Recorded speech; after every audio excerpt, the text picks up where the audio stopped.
रूस और यूक्रेन की जंग को 3 साल से ऊपर हो चुके हैं। जंग रोकने के लिए अमेरिकी राष्ट्रपति ट्रंप कोशिश कर रहे हैं, लेकिन एक रिपोर्ट से दुनिया में तहलका मच गया है। एक रिपोर्ट के मुताबिक रूस अब यूक्रेन तक नहीं रुकेगा, बल्कि उसके निशाने पर यूरोप के दूसरे देश भी हैं।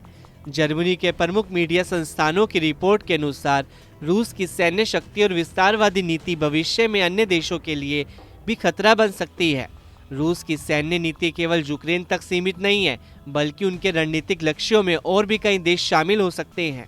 दरअसल खुद जर्मनी को भी हिटलर वाला डर सताने लगा है। जिस तरह तानाशाह हिटलर ने अपनी विस्तारवादी नीति से दूसरा वर्ल्ड वॉर शुरू किया था, उसी तरह जर्मनी को भी डर है कि रूस अपनी विस्तारवादी महत्वाकांक्षा के चलते यूरोप के दूसरे छोटे देशों पर आक्रमण कर कब्जा कर सकता है। रिपोर्ट के अनुसार रूस 2030 तक अपनी सैन्य क्षमता को इतना मजबूत कर लेगा कि वह किसी भी बड़े सैन्य संघर्ष के लिए पूरी तरह तैयार रहेगा।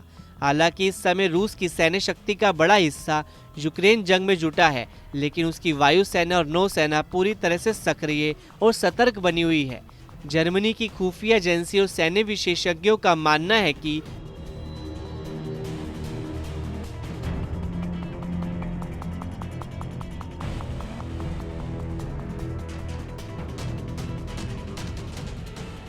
रूस पश्चिमी देशों को अपने मुख्य प्रतिद्वंदी के रूप में देखना चाहता है।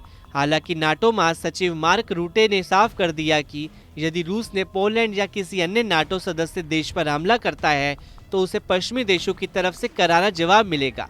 हालांकि कुछ रिपोर्ट्स का ये भी मानना है कि फिलहाल रूस अभी बड़े पैमाने पर युद्ध लड़ने में सक्षम नहीं है, लेकिन सीमित सैन्य कार्रवाई कर सकता है। साथ ही ये रिपोर्ट ये भी इशारा कर रही है कि रूस नाटो के अनुच्छेद 5 की विश्वसनीयता की परीक्षा लेने के लिए विभिन्न सैन्य रणनीतियों पर काम कर रहा है।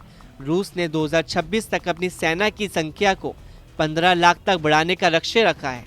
2022 में घोषित सैन्य योजना के अनुसार नाटो सीमा पर रूसी सैन्य उपस्थिति 30 से 50% तक बढ़ाई जाएगी।